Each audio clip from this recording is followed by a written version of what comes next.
Hello बच्चों। बच्चों आज हम पढ़ेंगे एक्सरसाइज 3.1 का क्वेश्चन नंबर 2। क्वेश्चन क्या है आइए देखते हैं। The coach of A cricket team, कोई क्रिकेट टीम है उसका कोच 3 नए बैट खरीदता है और 6 बॉल खरीदता है और कुल पैसे पे करता है 3900। ठीक है, फिर बाद में वो एक और बैट खरीदता है, एक बैट के साथ 3 नए बॉल्स लेता है और उस समय वो 1300 रुपए पे करता है। इस सिचुएशन को हमें ग्राफिकली और अलजेब्रिकली रिप्रेजेंट करना है। ठीक है, तो आइए सॉल्व करते हैं इसको। सबसे पहले आप लेट कर लीजिए, let the cost of one bat be x rupees, okay, and the cost of one ball be y rupees। ठीक है, कॉस्ट ऑफ वन बैट हमने x रुपीज ले लिया और कॉस्ट ऑफ वन बॉल हमने y रुपीज ले लिया। अगर एक बैट x रुपए में मिलता है तो 2 बैट 2x रुपए में। अगर एक पेन 5 रुपए में मिलता है तो 2 पेन 5 टू 10 रुपीज में मिलेगा, मल्टीप्लाई हुआ ना। सिमिलरली अगर एक बैट x रुपए में मिल रहा है x रुपए में तो उसे 3 बैट कितने में मिलेंगे, 3x रुपीज में मिलेंगे। बॉल पे जाते हैं तो बॉल को हमने ले लिया कि एक बॉल की कॉस्ट है y रुपीज, तो 6 बॉल की कॉस्ट क्या हो गई, 6y रुपीज। तो बॉल और बैट दोनों की कॉस्ट को ऐड किया तो हमने कितना देना पड़ा उसे, 3900। तो हम ले लेंगे अकॉर्डिंग टू फर्स्ट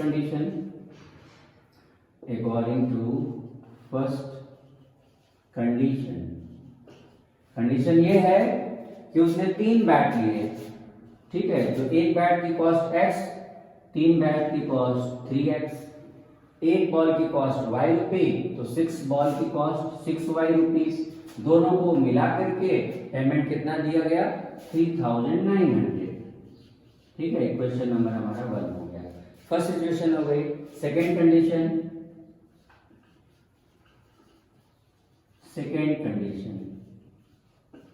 ठीक है, अकॉर्डिंग टू सेकेंड कंडीशन ये है कि अब उसने एक और बैट खरीदा, अनदर बैट, यानी 1 मोर बैट। तो कितना रुपया हो गया, एक बैट का तो हमने लिया हुआ है x रुपीज, तो x रुपया हो गया। ठीक है, अब बॉल पे आते हैं तो वन बॉल की कॉस्ट y रुपीज, 3 और बॉल लिया गया तो 3 बॉल की कॉस्ट हो गई 3y, तो x प्लस 3y। ठीक है, x plus 3y is equal to कितना देना पड़ा पैसा, अब 1300। तो ये हो गया 1300।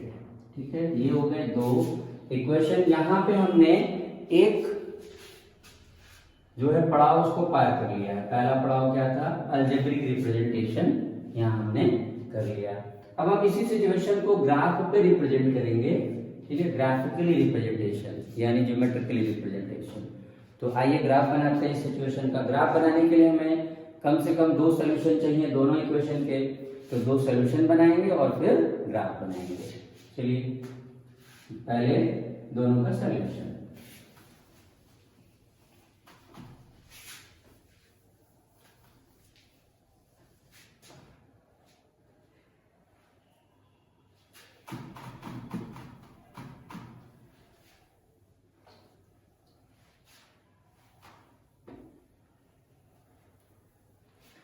आइए दोनों को हम लोग लिख लेते हैं। पहले इक्वेशन हमारा है 3x plus 6y is equal to 3900, ये है पहला। और दूसरा है x plus 3y is equal to 1300। अब ये जगह भी साफ कर लिया जाए, थोड़ा ज्यादा स्पेस मिल जाएगा। ठीक है जी, अब मैदान साफ हो गया। आइए देखते हैं हम लोग तो यहाँ देख रहे हैं 3x + 6y + 3900, तो हमें लग रहा है कि अगर 3 से डिवाइड कर दें तो ये थोड़ा छोटा हो जाएगा, कैलकुलेशन हम और आसानी से कर पाएंगे। तो 3 से सबको डिवाइड कर दिया जाए, ठीक है। तो 3 से डिवाइड करने पे क्या मिलेगा, हमें मिल जाएगा x + 2y = 1300। हम ये लिखते हैं इक्वेशन 1 और इक्वेशन 2, ठीक है। दोनों में कोई डिफरेंस नहीं है। हमने क्या किया, 3 से सबको डिवाइड कर दिया। 3 से डिवाइड किया x आया, 3 से डिवाइड किया यहाँ पे 2y आया, 3 से डिवाइड किया यहाँ पे 1300 आया। अब उस इक्वेशन को लेते हैं, x + 2y = 1300, तो x = 1300 - 2y। अब अपने से आप लेट करिए x y की कोई भी वैल्यू, x और y, यहाँ पे y की वैल्यू अपने से रख लीजिए, ठीक है। मान लेते हैं हम यहाँ पे 600 यहाँ रखेंगे, तो आप देख रहे हो जाएगा 1300 - 2 इंटू y की जगह रख दिया 600, तो आ गया 1300 - 1200 = 100। इसका मतलब हुआ कि y की जगह हमने रखा 600, तो हमें x की वैल्यू मिली 100, यहाँ 100 ले लेंगे, ठीक है। अब एक और वैल्यू रख लेते हैं यहाँ पे, x = 1300 - 2, तो 2 लिख लिया। अब y की जगह एक और वैल्यू अपने सेलेक्ट करिए, आप सोच लीजिए और क्या होगा। हमारा प्रयास ये होना चाहिए कि वैल्यूज थोड़ा क्लोजर हो, इससे हमें ग्राफ बनाने में आसानी होगी। अगर आपके ग्राफ में एक वैल्यू मान लीजिए 2 है, दूसरा 100 है, तो लंबा गैप होगा। पास पास रहने से हम स्केल आसानी से ले पाएंगे और ग्राफ आसानी से बना पाएंगे, ठीक है। तो अब हम एक और लेट कर लेते हैं यहाँ पे, चलिए 500 ले लेते हैं, यानी हमने y की जगह क्या लेट किया 500। अब सॉल्व कर लिया जाए तो 1300 - 1000 = 300, तो 500 लेने पे आ रहा है 300। तो ये हमारे दो सॉल्यूशन आ चुके हैं, दोनों सॉल्यूशन हमें मिल चुके हैं। ये दिखाने की जरूरत नहीं है, ये तो आप रफली कर सकते हैं, ओके। ये हो गया पहला सॉल्यूशन आ गया पहले क्वेश्चन। दूसरे का ले लेते हैं। दूसरा क्या है, देखिए दूसरा है x = 3y को उधर ले जाएंगे तो 1300 - 3y, ठीक है।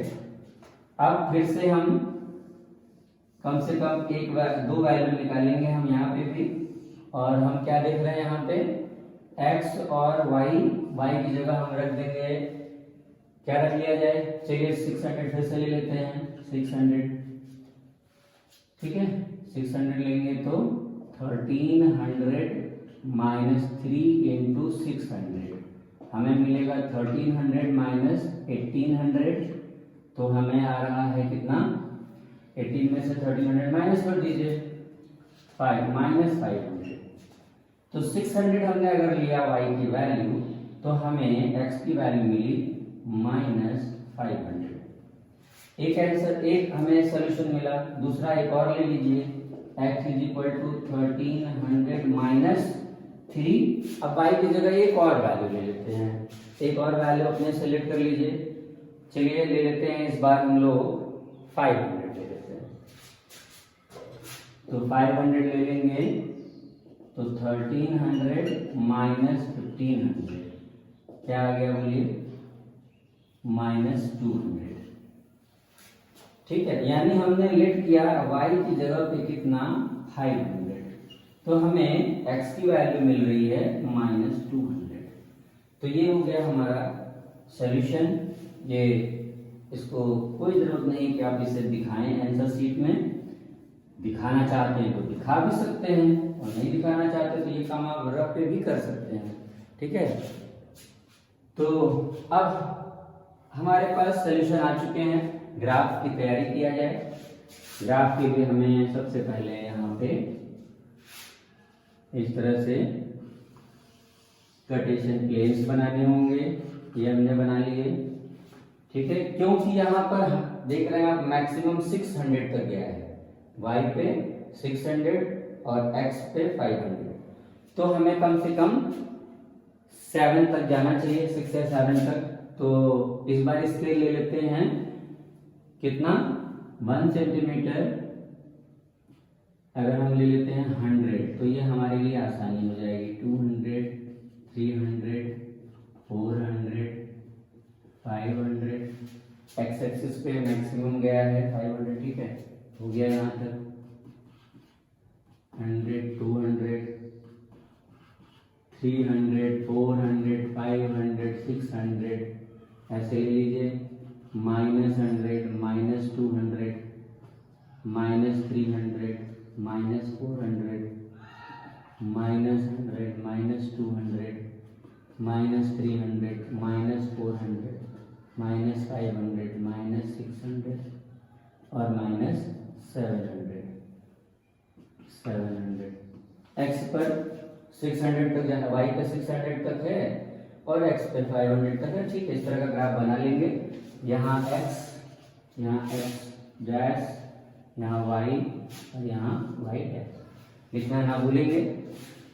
देखिए, अगर हम ग्राफ अपने हैंड से ड्रॉ करते हैं तो जब कभी भी हम ये डिस्टेंस लेते हैं तो ये कहीं आप देखोगे कि थोड़ा ज्यादा कहीं कम, ठीक है, एक्यूरेसी नहीं मिलेगी। एक्यूरेसी हमेशा ग्राफ पेपर पे मिलेगी। आप ग्राफ पेपर पे हमेशा इसे ड्रॉ करें और स्केल जरूर दे दें। आपने ये देखिए 100 सेंटीमीटर तो नहीं हो सकता, तो हमने लेट किया हुआ है यहाँ पे, जो जितना यूनिट आप लेते हैं वो यहाँ स्केल जरूर दे देंगे। स्केल देना जरूरी है, आप स्केल नहीं देंगे तो नंबर कटेगा बोर्ड के एग्जाम में, हमेशा स्केल दीजिए। आइए अब ग्राफ पे प्लॉट करते हैं। यहाँ देखिए 100 है एक्स पे 100 हमें खोजना है, यहाँ दिख रहा है। वाई पे 600 लेना है, वाई पे 600 ये है। दोनों को कहाँ मिलाया जाए, एक इधर से आया इधर से आया, ये वो पोजीशन है जहाँ पे दोनों मीट करेगा। फिर एक्स पे 300 ये मिला, वाई पे 500 ये मिला, दोनों को प्रोड्यूस करेंगे और ये अप्रोक्सीमेटली मिल रहा है। तो पहला जो है हमारा ग्राफ रेडी हो गया, ये ठीक है, ये हमारा ग्राफ आ गया। और इस पे हम इक्वेशन लिख सकते हैं कि ये किस इक्वेशन का है, यह x + 2y = 1300 का ग्राफ। अब सेकंड पे आते हैं, यहाँ है -500 x पे, तो x पे -500 थोड़ा और जाना पड़ेगा, -500, ठीक है, मिल गया। और y पे 600 हमें यहाँ मिल रहा है, ये दोनों को प्रोड्यूस किया जाए तो यहाँ पे मीट करता दिख रहा है, ये पोजीशन है, ठीक है। और -200 x पे यहाँ दिख रहा है 500, y पे ये दिख रहा है, दोनों को अप्रोक्सीमेटली यहाँ मीट करते हम देख रहे हैं। तो ये दोनों पोजीशन हमें मिल गई और इन दोनों पोजीशन को हम ज्वाइन करेंगे, ऐसे ज्वाइन कर लेंगे और इसको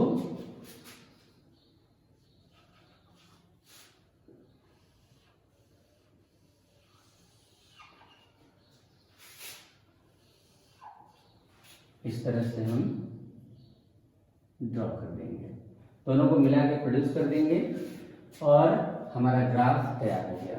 ये दोनों जहां पे इंटरसेक्ट करेंगे वहां से हम x और y पे परपेंडिकुलर डालकर हम सॉल्यूशन भी निकाल सकते हैं।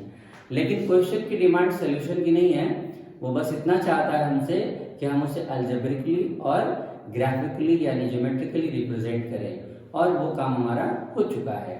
हमने सबसे पहले इक्वेशन बनाया, इक्वेशन बना करके हमने इक्वेशन के 2 सॉल्यूशन लिए, कम से कम 2, 3, 4, 5 और ले सकते हैं आप, 2 कम से कम चाहिए।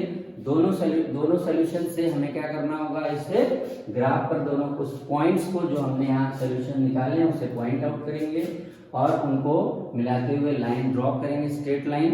वो हमारा ग्राफ हो गया पहले इक्वेशन का, और दूसरे का उसी तरह से हम ग्राफ प्लॉट करेंगे और यहाँ पर हमारा काम हो जाता है समान, ठीक है। तो इस तरह से अलजेब्रिकली और ज्योमेट्रिकली रिप्रेजेंटेशन हम करते हैं। ठीक है, नेक्स्ट वीडियो में हम लोग फिर से नए क्वेश्चन के साथ मिलेंगे। Till then good bye.